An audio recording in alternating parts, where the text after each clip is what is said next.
Hvaležno pozdravljeni, če ste človek na poti osebnostnega duhovnega razvoja ali pa ne.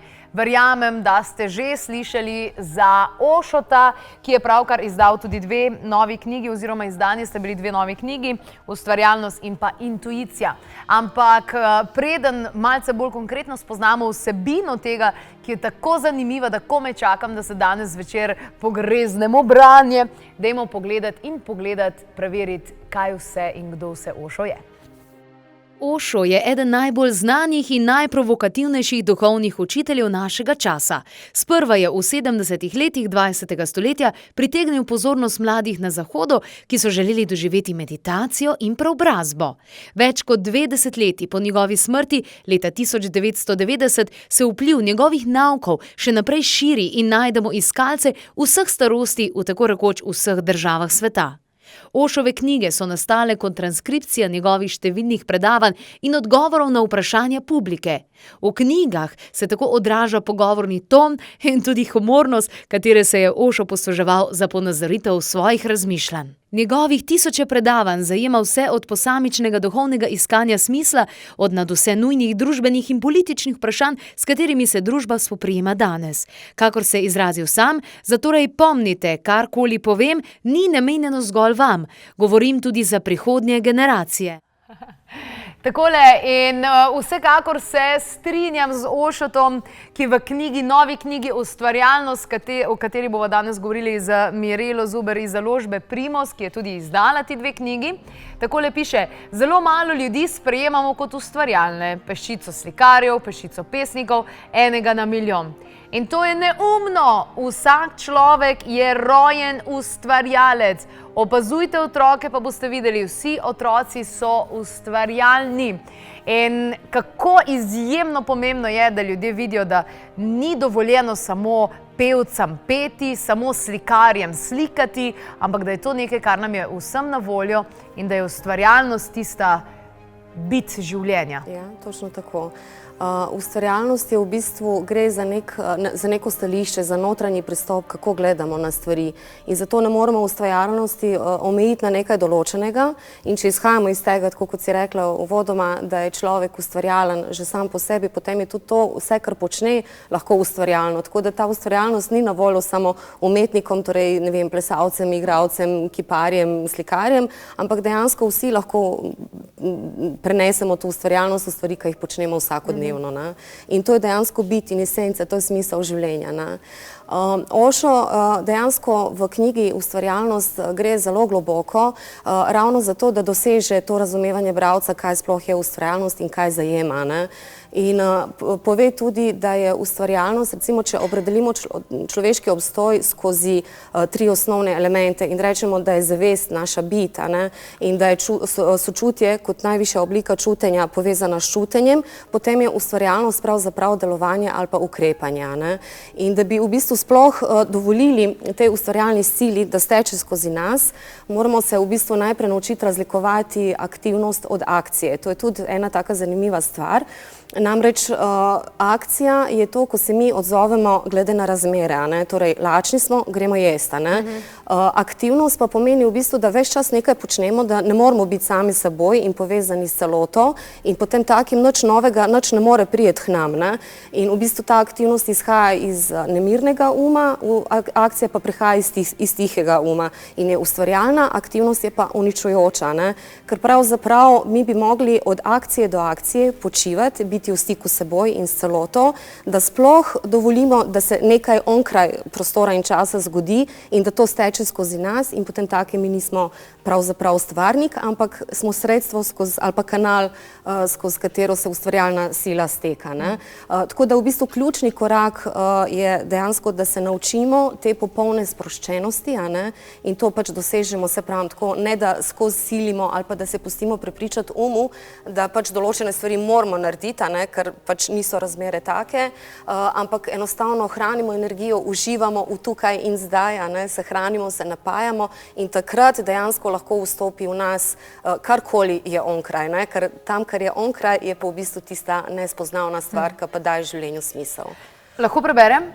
Ustvarjalen je človek, ki ima razumevanje, ki lahko vidi stvari, ki jih ni videl še nihče, ki sliši stvari, ki jih ni slišal še nihče. Takrat nastopi ustvarjalnost, za katero je zapisal, najmogočnejša oblika opora. Če želite resnično ustvariti, se morate namreč znebiti vseh vcepljenih vzorcev, sicer bo vaša ustvarjalnost zgor posnemanje, popolno kopiranje. Ustvarjalni ste lahko samo, če ste samosvoji. Ustvarjalec ne more stopati po ohojeni poti, hoditi mora sam, streti mora spone uma množice, se odtrgati od kolektivne psihologije. Tako. In zdaj tukaj v knjigi Ošo in ustvarjalnost so navedeni tudi 4 ključni dejavniki. Ne? Postanite spet otrok, bodite pripravljeni učiti se, najdite nirvano v vsakdanjem in bodite sanjač. Postanite spet otrok. Mislim, da je to vsem všečno. Ta je odlična in super, da si izpostavila to, ker v bistvu nam pomaga se povezati z ustvarjalnostjo, ker so tudi navedeni dejavniki, ki v bistvu nam onemogočajo dostop do ustvarjalne sile, to bova tudi šle čez. To, da postanemo nazaj otrok, pravzaprav pomeni, da znova najdemo to svobodo, da smo ustvarjalni, da počnemo stvari lahkotni, da počnemo stvari na nov način, da nismo obremenjeni znanjima, da dejansko iščemo neke kreativne stvari. In to, kar mi najbolj všeč pri temu, otrokom ni mar, kakšni bojo izpadli, če bojo kakšno ušpičali.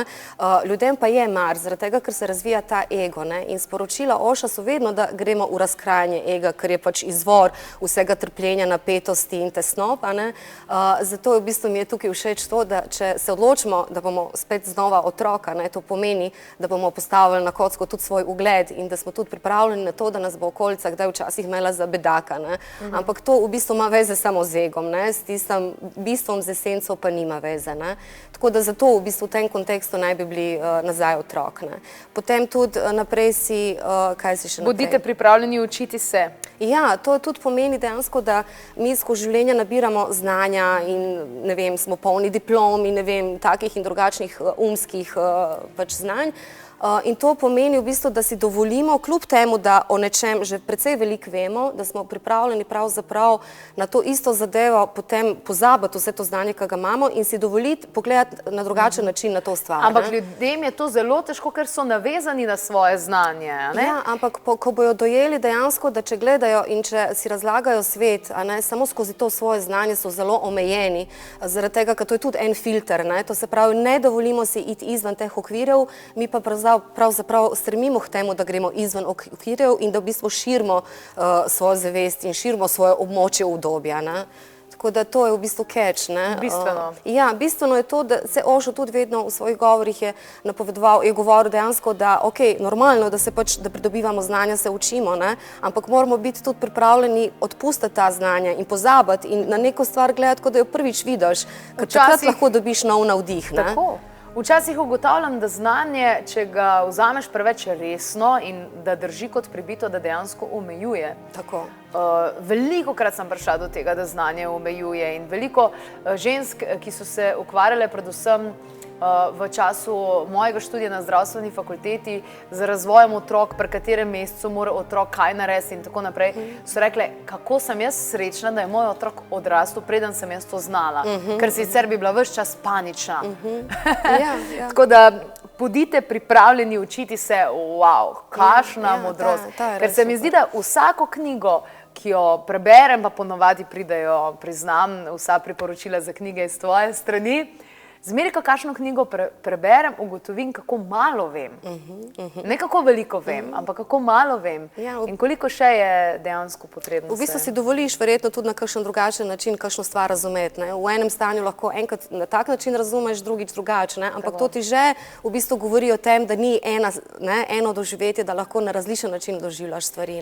No, najdite nirvano v vsakdanjem in bodite sanjač, sta še druga dva od 4 ključnih dejavnikov. Kaj pa, če pogledava tudi ovire, se pravi ovire ustvarjalnosti? Ja, jaz bi mogoče sam še tlele, ker mi je zelo lepa ena taka misel tlele pri tem bodite sanjača. Namreč Osho pravi, da je v bistvu to stranski izdelek, ustvarjalnost je stranski izdelek sanjanja.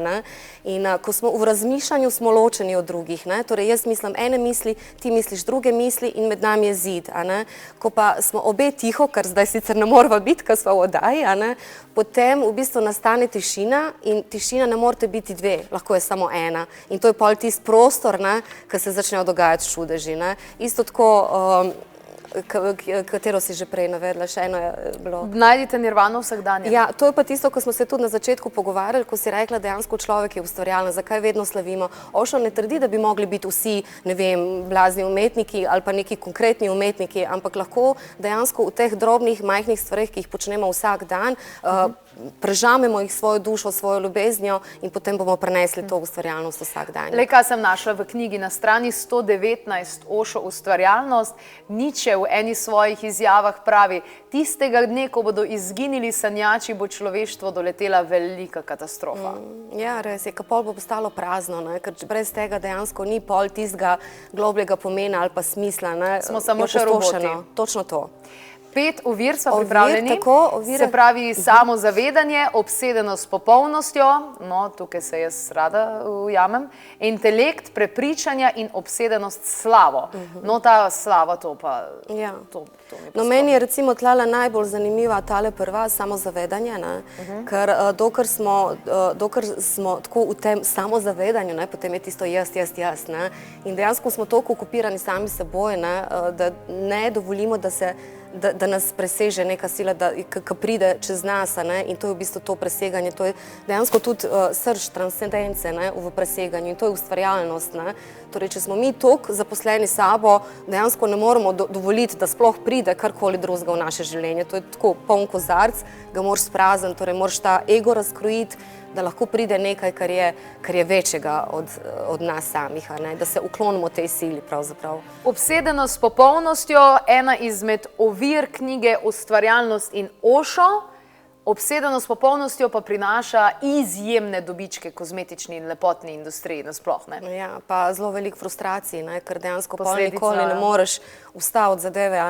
In spet je pol to ustvarjanje, ki ni resnično ustvarjanje, ampak prihaja iz uma, ker dokler si ti obseden z slavo ali pa s popolnostjo, to se pravi, da nikoli ne moreš najti tisti mir in reči, ker ves čas misliš, da si ti stvarnik tega, a v resnici nisi. In zato recimo znani pesniki imajo veliko pesmi, ki so nedokončane, zaradi tega, ker so jih začeli pisati, ko so bili prežeti s to ustvarjalno silo in potem, ko je izginila, niso mogli nadaljevati. Kakršnokoli njihovo nadaljevanje ali pa njihov prispevek k temu bi že uničil v bistvu to, kar je nastalo v prvem delu. No, obsedenost s slavo, moram reči, da kljub temu, da sem že 10 let v medijih, pred kamerami, pred radijskimi mikrofoni, še zdaj ne razumem slave in še zdaj ne razumem, zakaj nekateri ljudje hrepenijo po tem. Ja, zato, ker mogoče imajo eno razumevanje slave na tak način, da je ne vem, edino tako so lahko uspešni, če pridejo v ospredje izpostavijo, ne glede na to, kaj v bistvu prenašajo. Se pravi, od drugih pričakujejo, da jim ponudi neko lastno vrednost, ki je ne najdejo sami v sebi. Tako. In spet ne izhajajo v bistvu iz sebe, ampak izhajajo iz okolice, ker a priori ne povezujejo slavo z uspehom in z vsem ostalim. Ampak dejansko ni tako. Ja, ker sem bila sama še zelo kot najstnica, ne vem, pri 17, 15, ko sem bila kot novinarka, sem hitro ugotovila, da na teh največjih procesijah medijskih, slovenskih, da tisti ljudje se bolj ali manj prehranjujejo samo na tistih dogodkih, kjer strežejo tisto hrano, da sicer pa to daleč od tega, da bi bili premožni ljudje, da živijo bolj od tega občutka, da so slavni in da je vidno nekaj povsem drugega od realnega in obratno, tako da zanimivo. Prepričanja, ena od ovir, kako zelo nas prepričanja lahko ovirajo. Absolutno. Ampak lahko pa je tudi ključen dejavnik za ustvarjalnost. Tudi, seveda, če imamo to zavest in potem tudi s tem prevzamemo odgovornost, da se lahko odločimo, da bomo presegli prepričanja, ki nas omejujejo. Potem pa intelekt, ena od ovir.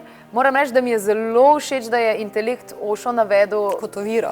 Ja, kot saj oviro. resnično, ja. Saj to je to znanje, o katerem smo se prej pogovarjali. Toliko si v bistvu tako ponosen na to svoje znanje in mahaš s tem svojim znanjem. In tako se mi zdi, da včasih dostikrat slišim tako ljudi tudi, ki prav tekmujejo, kdo več kaj ve o nekem področju. Ne?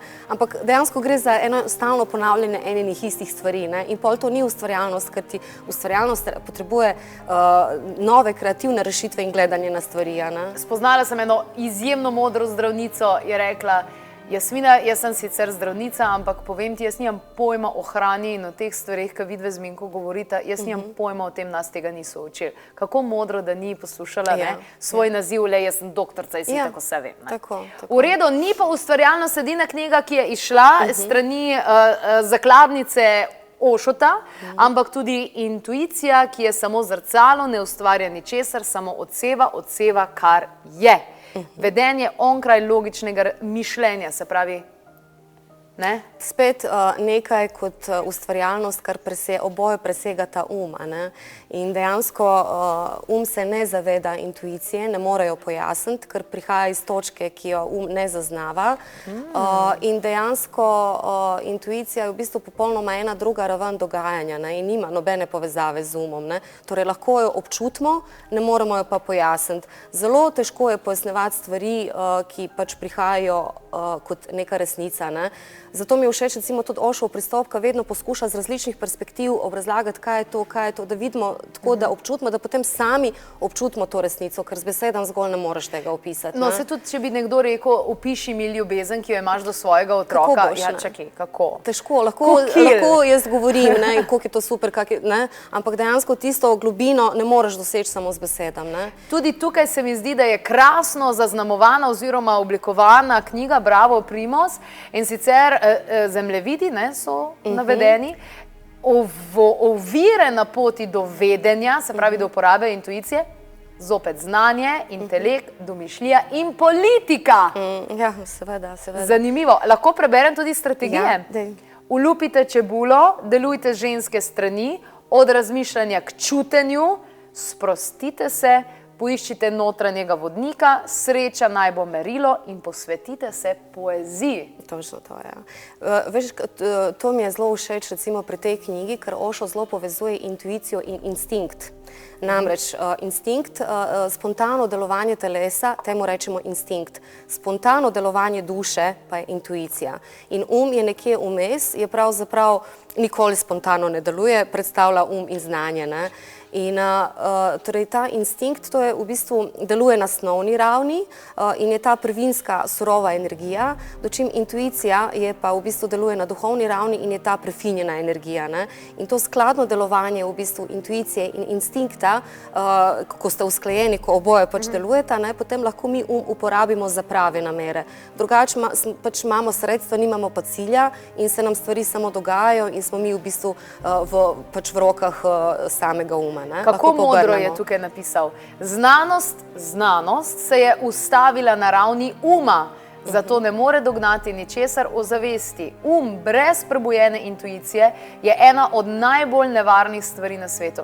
In David Icke, ki je bil tukaj, je rekel, lej, zelo pameten moraš biti, da narediš jedrsko bombo, ampak zelo nemoder, pa da jo dejansko sprožiš. Ja, res je to, ja. Se pravi, intuicija naj bi bila v bistvu tako modrost prave izbire. Modrost prave izbire. Tako. Ki ni nujno, da je logična. Ne, sploh ni logična, nima veze z umom sploh. Lih kontra, ne. Ampak sprašujejo najbolj uspešne ljudi na tem svetu, ki so zares sledili sebi in tako naprej. In ko so mu rekli, ok, dej pa, mislim, kako to, ne? Vsi rečejo isto, jaz sem vedel, da je to čisto mim, vsi so bili proti, meni ni bilo logično, da sem to naredil, ampak sem čutil, da sem to mogel narediti. In to je to. In to je to. In to je takrat najbolj to, ko sploh slišiš tiste vse glasove, ki te preprečujejo, da ne, pa še iz okolice, ampak ti še zmeri prisluhneš svojemu. In jaz nešteto primerov imam v svojem življenju, ko sem se tako odločila in se mi je vedno prav potrdilo. Čeprav v tistem momentu res gleda a si normalna, da greš kaj tacga, ampak ne, to je glih ta pravo. Glih ta pravo. Dovolimo si biti drugačni. moramo si dovoliti biti drugačni. Hvala lepa, Mirela, Ošo, intuicija in ustvarjalnost. Tole dvoje bomo tudi podarili. Bodite pozorni na Facebooku, založba Primos. Kliknite všečko, tam boste lahko zaznali tudi tole nagradno igro in pa prav tako na Klepetovi spletni strani in tam prejmete tudi mnogo takih in drugačnih informacij, tudi z knjig in moram reči, da vsak dan pregledam vašo Facebook stran, ker vedno najdem zakladnico, karte ste dal gor pa take stvari. Tako da, evo, priporočam tale všečko, sicer pa, kot smo rekli, za nagradno igro veste, kaj morate storiti. Pa želim vam veliko ustvarjalnosti danes. Na kakšen način jo lahko izrazite, to pa si odgovorite sami.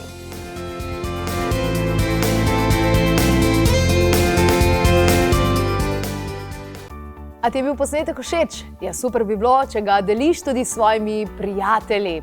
Še kakšna informacija glede novic in vsega ostalega, pa na www.klepetobkavi.si. Naj vam bo svet lep.